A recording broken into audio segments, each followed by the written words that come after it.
आप सभी को मेरा नमस्कार। मैं एडवोकेट प्रियंक डमोले आप सभी का स्वागत करता हूं। लॉ से जुड़ी हुई वीडियोस के लिए चैनल को सब्सक्राइब कर लीजिए, बेल नोटिफिकेशन को ऑन कर लीजिए और अभी तक आपने टेलीग्राम चैनल ज्वाइन नहीं किया है तो उसकी लिंक डिस्क्रिप्शन में दे दी गई है, वहां से आप जाके उसे ज्वाइन कर सकते हैं।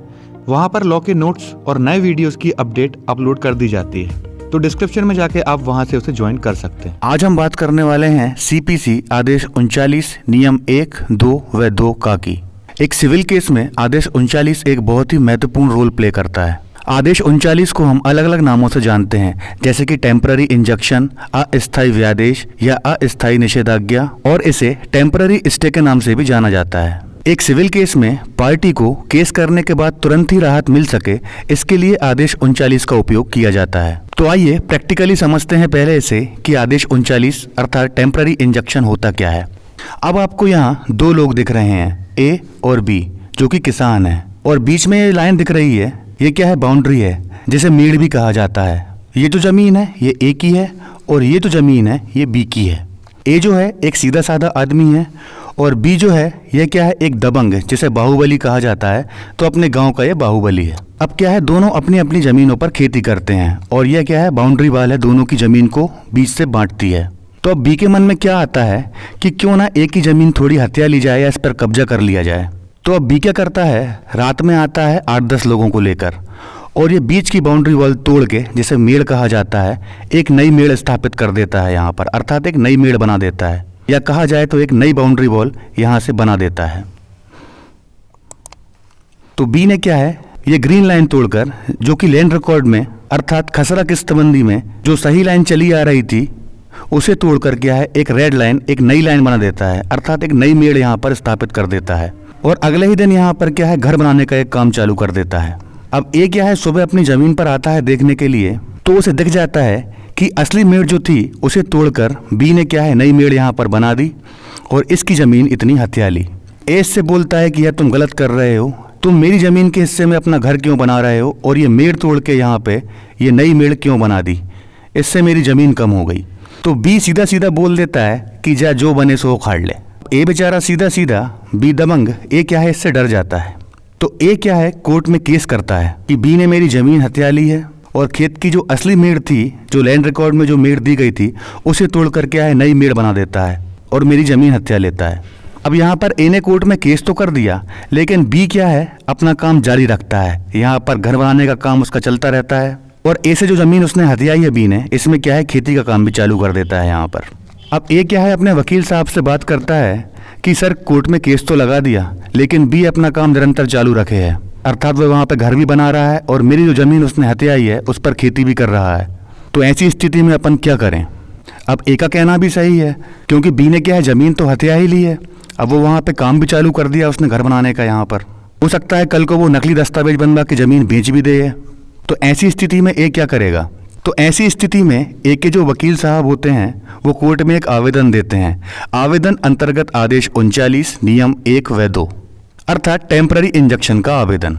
यह आवेदन किस लिए होता है? जिससे किसी पक्षकार को हानि ना हो, क्योंकि केस तो सालों साल चलेगा। ऐसी स्थिति में वादी अर्थात ए को कोई हानि ना हो, इसके लिए कोर्ट क्या है, आवेदन मिलने के बाद एक ऑर्डर जारी करेगा और वह ऑर्डर होगा अस्थायी निषेधाज्ञा अर्थात टेम्पररी इंजंक्शन का। इसमें होगा क्या कि जैसे ही ए के वकील ने आवेदन लगाया और कोर्ट को लगता है कि हाँ बी को ज़्यादा ही उत्पात मचा रहा है, ऐसा भी हो सकता है कि ज़मीन को बेच दे और यहाँ खेती भी कर रहा है और उसकी फसल बेच के पैसे भी कमा रहा है, तो ऐसी स्थिति में यदि कोर्ट को लगता है कि आदेश 39 नियम 1 व 2 के तहत टेम्पररी इंजंक्शन अस्थायी निषेधाज्ञा अर्थात तुरंत राहत मिलने का जो आवेदन दिया गया है वह सही है, तो कोर्ट क्या है, एक ऑर्डर पास करेगा और उस आवेदन में कोर्ट द्वारा जो आदेश दिया जाएगा वह क्या होगा कि बी पहली बात तो अपनी ज़मीन में वापस आ जाए और विवादित जगह अर्थात ये जगह जो दिख रही है रेड और ग्रीन लाइन के बीच की, यहाँ पर ना खेती करेगा, ना कोई निर्माण करेगा, ना ही कोई घर बनाएगा, अर्थात यथा स्थिति काबिज रहेगी। अर्थात विवाद के पहले की जो स्थिति थी वही काबिज रहेगी जब तक कि केस का फाइनल जजमेंट ना आ जाए। मतलब बी जो है अपनी ज़मीन में रहेगा, ना तो यहाँ खेती करेगा, ना ही किसी प्रकार का घर बनाएगा और ना ही कोई निर्माण करेगा। इसके लिए जो आदेश होगा उसमें बी के ऊपर शर्तें अधिरोपित अर्थात शर्तें लगा दी जाएंगी। बी ऐसा कोई भी कार्य न करे यदि बी ऐसा कोई कार्य करेगा तो उसकी जो संपत्ति यहाँ पर दिख रही है वह 1 साल के लिए कुर्की कर ली जाएगी। और यदि बी ने कोर्ट का ऑर्डर नहीं माना, फिर भी लगा रहा यहाँ पर कंस्ट्रक्शन करने और खेती करने में, तो कोर्ट ने जो संपत्ति कुर्की की है इसे बेचकर ए को जो हानि हुई है उसकी भरपाई की जाएगी। ये जो यथा स्थिति बनाने का जो आदेश दिया जाता है यही टेम्पररी इंजंक्शन कहलाता है। मतलब विवादित जगह पर पहले जो स्थिति थी विवाद होने से पहले वही स्थिति रहेगी मौके पर। इसीलिए टेम्पररी इंजंक्शन अर्थात अस्थायी निषेधाज्ञा का आवेदन आदेश 39 नियम 1 व 2 के तहत किया जाता है, जिससे कि विवादित जगह पर जो स्थिति है वह पहले की तरह कायम रहे विवाद शुरू होने के पहले जो थी। और बी क्या है, ऐसा कोई काम न कर सके अर्थात इसको बेच न सके, न यहाँ पर ऐसी कोई खेती कर सके जो विवाद की जगह है। इसलिए कोर्ट क्या है, तुरंत एक राहत प्रदान करता है वादी को। इसे ही टेम्पररी इंजंक्शन अर्थात अस्थायी निषेधाज्ञा कहा जाएगा। और कोर्ट ने जो आदेश 39 नियम 1 व 2 के तहत जो आदेश दिया है यथा स्थिति बनाए रखने का, टेम्पररी इंजंक्शन का, ये क्या है, जब तक केस चलेगा जब तक के लिए ही रहेगी। फाइनल जो जजमेंट आएगा वो केस खत्म होने के बाद ही आएगा। उसके बाद जो भी निर्णय हो, भले ही बी के फेवर में हो या ए के फेवर में हो, लेकिन जब तक के लिए जो आदेश 39 नियम 1 व 2 के तहत यहाँ पर यथा स्थिति बनाए रखने का जो आदेश दिया गया है वह क्या है, केस चलने तक निरंतर रहेगा। आइए अब जरा नोट्स के माध्यम से समझते हैं कि आदेश 39 नियम 1 व 2 और 2 का क्या होते हैं। अस्थायी व्यादेश temporary injunction order 39 rule 1-2 CPC civil प्रक्रिया संहिता में आदेश 39 बहुत ही महत्वपूर्ण है, क्योंकि यह अस्थायी व्यादेश या निषेधाज्ञा एवं केस की प्रक्रिया से संबंधित है। जब वादी कोर्ट में अपना केस प्रस्तुत करता है तब विरोधी पक्षकार अर्थात प्रतिवादी द्वारा किए जा रहे किसी गैर कानूनी काम को तुरंत रोकने की आवश्यकता होती है, क्योंकि केस की प्रक्रिया लंबी होती है अर्थात केस लंबे समय तक चलता है, या यह कहा जाए तो केस खत्म होने में कई साल भी लग सकते हैं। इसलिए वादी को तुरंत राहत मिल सके, इसके लिए कोर्ट तत्काल विरोधी पक्ष अर्थात प्रतिवादी द्वारा किए जा रहे किसी गैर कानूनी काम को रोकने का आदेश प्रदान कर सकती है। इसी आदेश को अस्थायी निषेधाज्ञा या अस्थायी व्यादेश या टेम्पररी इंजंक्शन कहा जाता है। कोर्ट की भाषा में इसे यथा स्थिति अर्थात स्टेटस को बनाए रखने का आदेश भी कहा जाता है। यदि कोई पक्षकार वादग्रस्त संपत्ति अर्थात विवादित संपत्ति को क्षति पहुंचाने का कार्य करता है या ऐसा कार्य करने की धमकी देता है, तो यह तो निश्चित ही है कि ऐसे कार्य से दूसरे पक्षकार को अपूरणीय क्षति होगी। ऐसी स्थिति में कोर्ट का यह पहला कर्तव्य है कि केस के लंबित रहने के दौरान या उसके अंतिम निर्णय तक वादग्रस्त संपत्ति की सुरक्षा के लिए व्यादेश, निषेधाज्ञा या इंजंक्शन विरोधी पक्ष के विरुद्ध जारी करे। अब आपको बता दें कि व्यादेश, निषेधाज्ञा या इंजंक्शन 4 प्रकार के होते हैं। पहला अस्थायी व्यादेश टेम्पररी इंजंक्शन, दूसरा है स्थायी व्यादेश परमानेंट इंजंक्शन, तीसरा है निषेधात्मक व्यादेश प्रोहिबिटरी इंजंक्शन और फोर्थ है आज्ञात्मक व्यादेश मैंडेटरी इंजंक्शन।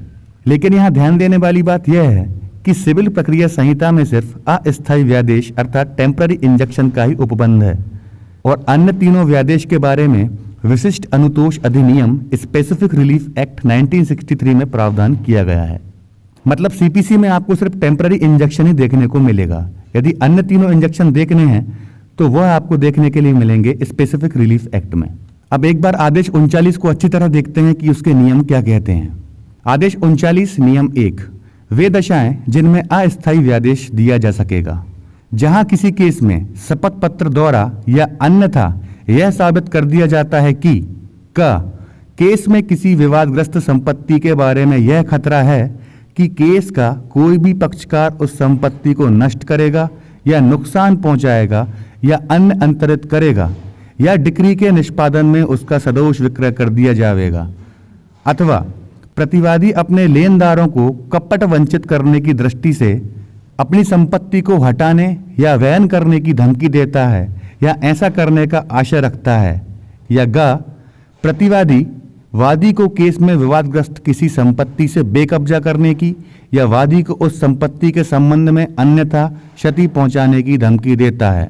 वहां न्यायालय ऐसे कार्य को रोकने के लिए आदेश द्वारा अस्थायी व्यादेश दे सकेगा या संपत्ति के दुर्वहन किए जाने, नुकसान किए जाने, अन्य संक्रांत किए जाने, हस्तांतरण किए जाने, हटाए जाने या वैनित किए जाने से अथवा वादी को केस में विवादग्रस्त संपत्ति से बेकब्जा करने या वादी को उस संपत्ति के संबंध में अन्यथा क्षति पहुंचाने से रोकने और निवारित करने के प्रयोजन से ऐसे अन्य आदेश जो न्यायालय ठीक समझे तब तक के लिए कर सकेगा जब तक उस केस का निपटारा ना हो जाए या जब तक अतिरिक्त आदेश ना दिए जाएं।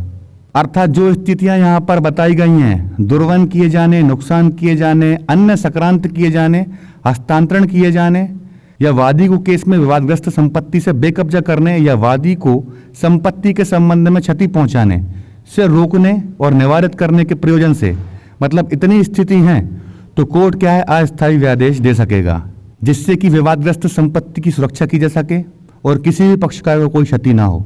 अब आइए आदेश 39 नियम 2 देखते हैं कि भंग की पुनरावृत्ति या जारी रखना को रोकने के लिए व्यादेश। नियम 2(1) संविदा भंग करने से या किसी भी प्रकार की अन्य क्षति करने से प्रतिवादी को रोकने के लिए किसी भी केस में, चाहे केस में प्रतिकर क्षतिपूर्ति का दावा किया गया हो या ना किया गया हो, वादी प्रतिवादी को परिवादित संविदा भंग या क्षति करने से या कोई भी संविदा भंग करने से या तीव्र क्षति करने से जो उसी संविदा से उद्भूत होती हो या उसी संपत्ति या अधिकार से संबंधित हो, अवरुद्ध करने अर्थात रोकने के अस्थायी व्यादेश के लिए न्यायालय से आवेदन केस प्रारंभ होने के पश्चात किसी भी समय और निर्णय के पहले या पश्चात कर सकेगा।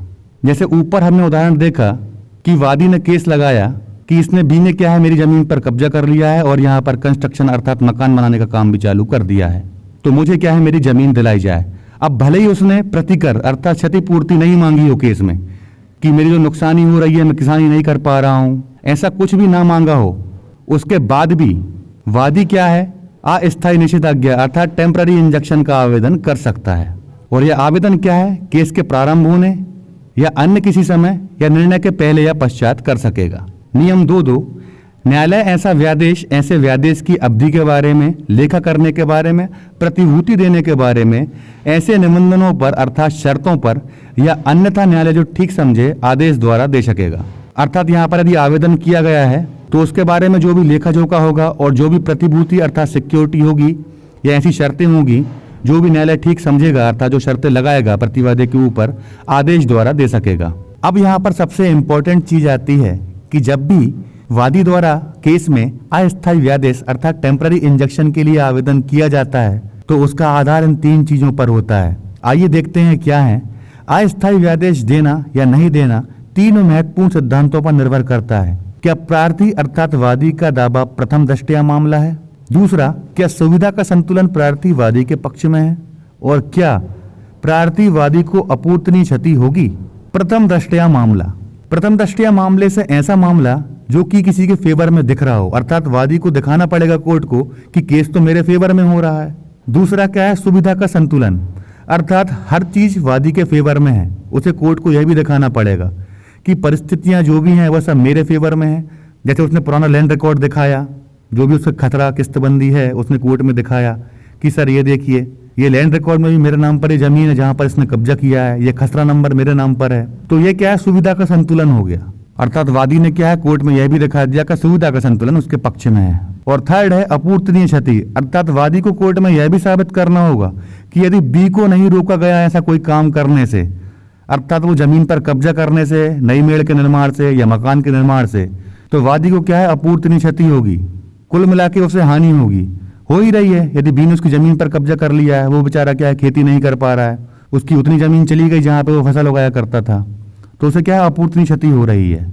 यह तीनों क्या है, ध्यान रखिएगा, तीनों क्या है 39(1)(2) आदेश 39 नियम 1 व 2 के आधार हैं। यदि इनमें से एक भी चीज वादी के फेवर में नहीं हुई तो उसका आवेदन क्या है, कोर्ट द्वारा निरस्त कर दिया जाएगा। आइए जरा इन्हें अच्छे से समझते हैं कि प्रथम दृष्टया मामला, सुविधा का संतुलन और अपूर्णनीय क्षति क्या होते हैं। प्रथम दृष्टया मामला, प्राइमा फेस केस। प्रथम दृष्टया मामला से तात्पर्य उस मामले से है जिसमें उसके समर्थन में दी गई साक्ष्य पर विश्वास किया जा सके।